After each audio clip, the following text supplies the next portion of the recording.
The Prophecy. Written and narrated by Althea Little. Chapter 5. Osric hugged the shadows as he followed Amelia through the village. When he stormed out of her parents' house a moment ago, he had every intention of catching up with her and apologizing for his father's behavior. But something in him was curious. When he saw her walking, he began wondering where she would go. Would she go home? If so, where did she live? Would she go to a friend's house? Who was it that she talked to about her troubles since he had vacated the role? He'd been thinking about her all week. He still needed to apologize. For his father, sure, but also for his own behavior all those years ago. He hadn't been able to bring it up at her parents' house. He was nervous, he realized. What if she rejected his apology? What if the damage he'd inflicted was too deep to be repaired? So he had stayed silent, stealing glances at her when she wasn't looking. She hadn't done the same. Instead, she avoided looking at anyone for most of the night. He closed his eyes for the moment. That discomfort, it was his fault. He didn't regret rejecting the prophecy. It wasn't right for their parents to try and force them into anything they didn't want to do. But he did regret his words and actions toward Amelia. Esmeralda had been right. She had been in the same position as he was, and she hadn't deserved his anger. He would apologize, right now. As he made to step out of the shadows, he saw Amelia step in front of a house. She raised her hand to knock on the door, but seemed to hesitate. He decided to press himself back out of view and wait. After raising and lowering her hand a few times, she started to turn away. That was strange. Whose house was this that she was too nervous to knock? Before she could get too far, the door opened, revealing a half-naked man. He looked familiar to Osric, but he couldn't place the man's face. From his position, he was too far back to see or hear much of anything. He attempted to move closer without revealing himself. He moved forward under cover of shadow until he was standing behind a wooden sign for Endell's newest apothecary shop. He felt like a stalker, following Amelia and hiding behind objects, but it was too late now. If he revealed himself, she would know that he was following her, and if he tried to walk away, there was a good chance they would see him. From this distance, he could make out the shirtless man's face, but he still couldn't put a name to it until Amelia said, "I'm sorry for interrupting your evening, Jeremy. I can go. We can talk tomorrow." She motioned towards something Osric couldn't see. Jeremy Belmont? So that's where he knew him. Jeremy was a mist guard. They weren't in the same squad, but they had worked together a few times.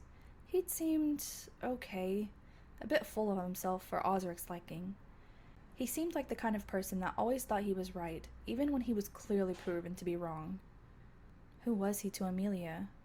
Obviously, they were comfortable enough for him to be standing shirtless in front of her. "It's no trouble. Is everything all right, Mill?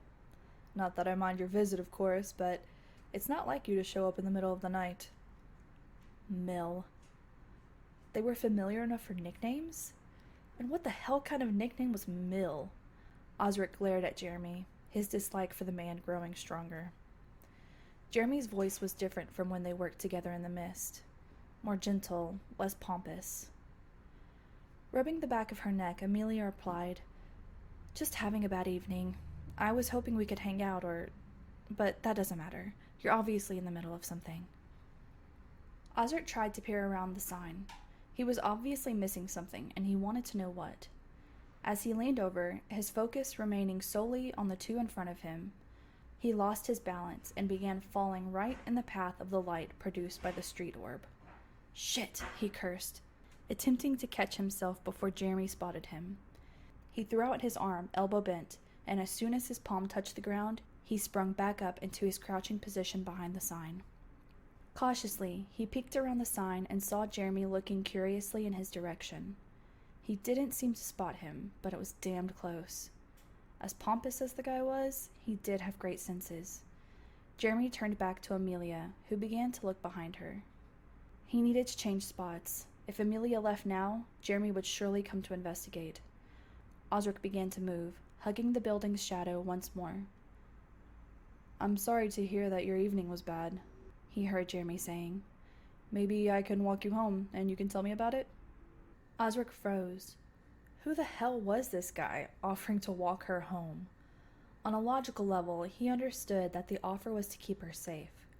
But on some other level, he found himself irrationally angered by the idea of this guy knowing where she lived, and that he was offering her his protection and to listen to her problems. It shouldn't make him angry. It wasn't as if it were his job to do those things, and this guy was encroaching on that. But for some reason, it sure as hell felt like that was happening. Before he knew what he was doing, he changed course and began walking towards Amelia.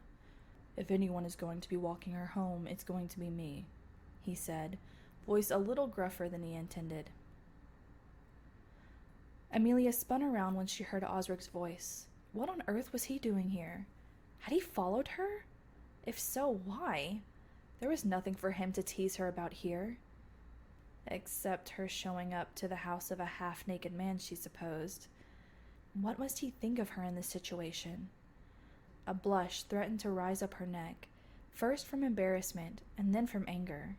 Why did it even matter what he thought? Jeremy saved her from her troubling thoughts by saying, "Who the hell are you?" Osric just glared at him. He looked angry. What did he have to be angry about? "What do you want, Osric?" Jeremy looked at her for a moment before turning back to look at Osric. "Osric Caro?" he asked. "I thought you looked familiar." "I just want to talk," Osric said to her. At least she assumed he was talking to her, because his glare never left Jeremy. Amelia crossed her arms. "I have nothing to say to you." Osric finally looked at her and his face softened. His expression turned pleading. "Please, Amelia." "She said no," Jeremy cut in, stepping closer to her. He looked Osric over, likely sizing up the threat. "She can speak for herself," Osric bit out. She did speak for herself. She said no, Jeremy said slowly, as if Osric didn't understand him the first time. Osric ignored him.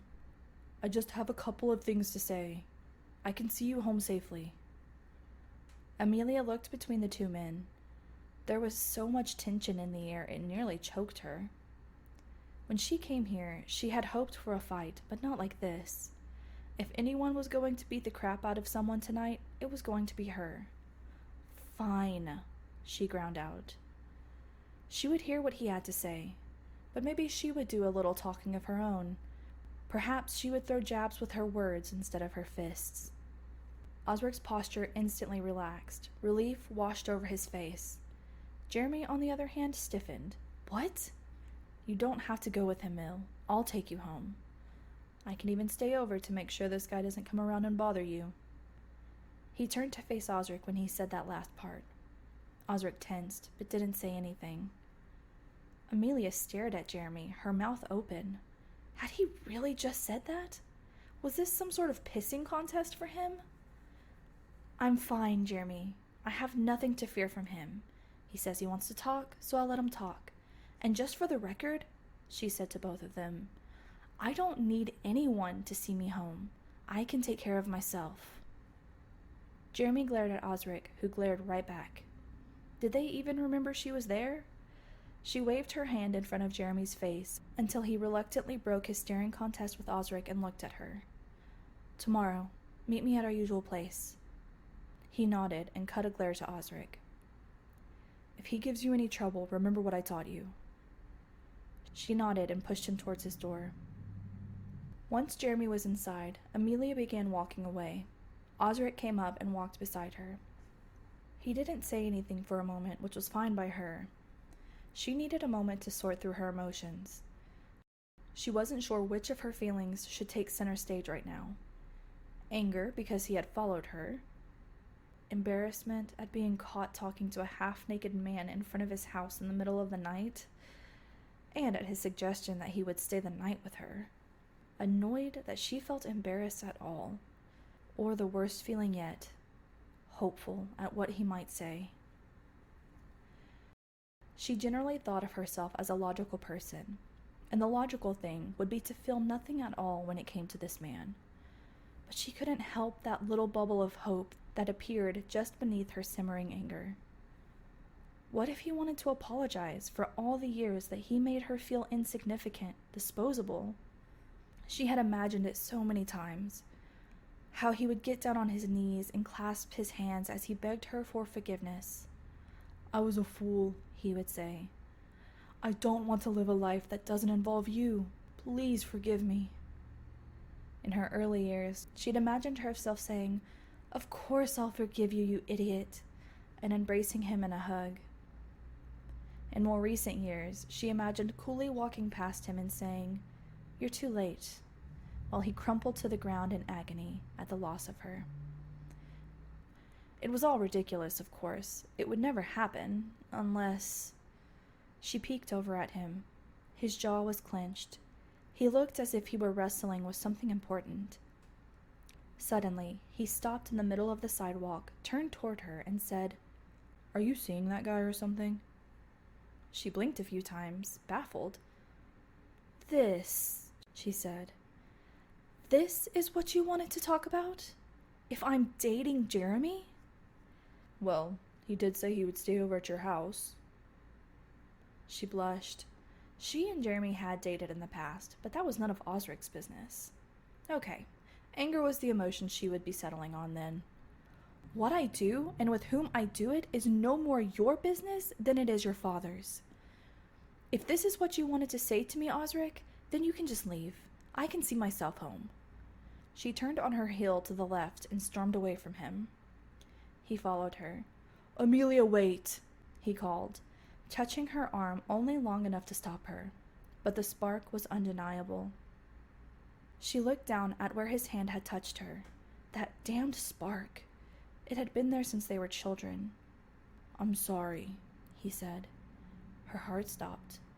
He was sorry? "That was none of my business." "Oh." She crossed her arms. "No, it isn't." "Can I walk you home, please?" he asked.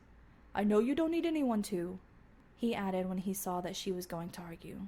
"But I would like to. There really is something I want to say." She regarded him for a moment. She owed this man nothing. She could walk away right now, denying him whatever relief he would get from saying what it is he wanted to say, and she would not feel an ounce of sadness for him. Except, she needed closure. The bags under her eyes were proof of it. So she nodded and began walking again. He fell into step beside her. "I wanted to apologize," he started, but then paused. She looked over at him.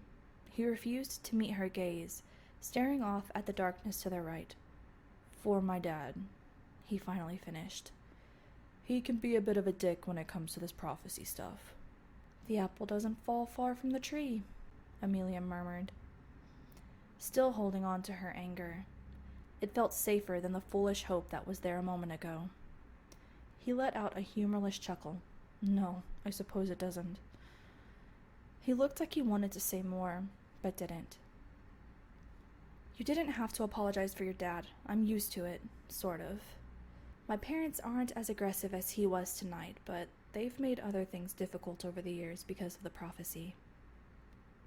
"Like what?" he asked. She looked at him, seeing his eyes already on her. He seemed genuinely curious to know the answer. She didn't know why he would be interested. She also didn't know if she wanted to tell him, to reveal more of her personal life to someone who had previously used those confidences to tease her. But there was no one she could talk to about the prophecy. It was supposed to remain a secret. It's not as if he could hurt her with his words anymore anyway, so she decided to tell him. "Dating has been really hard." She turned, looking into the darkness of the road. It was comforting, like a blanket of secrecy was thrown over them, and nothing she said right now could come back to bite her later. "I've only brought 2 of my boyfriends home. My parents didn't react well. I thought they disliked the first guy because he was kind of a jerk. But the second one was really nice and, well, he was good to me. But my parents refused to show him any kindness in return. They said he wasn't good enough for me. He wasn't you.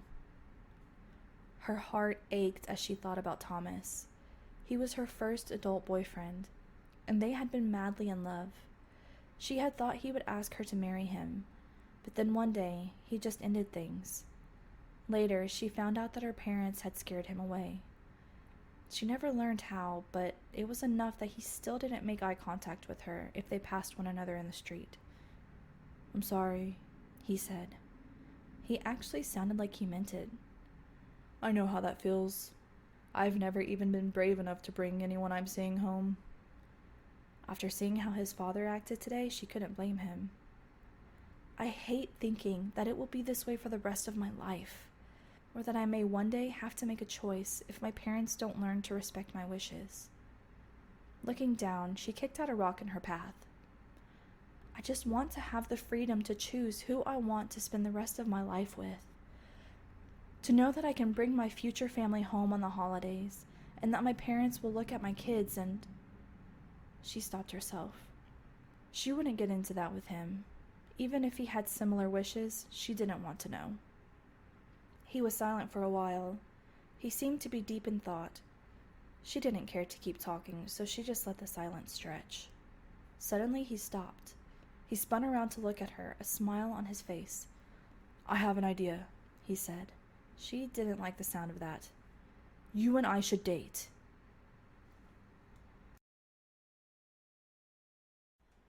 That's the end of this chapter. Thank you for listening. If you would like to read the story without narration or would like to follow along, head over to www.wattpad.com/user/Althea_little. New chapters are added every Wednesday, so be sure to hit the subscribe button. And if you like this chapter, give it a thumbs up and consider buying me a coffee, linked in the description. All donations are greatly appreciated. Until next time, stay magical.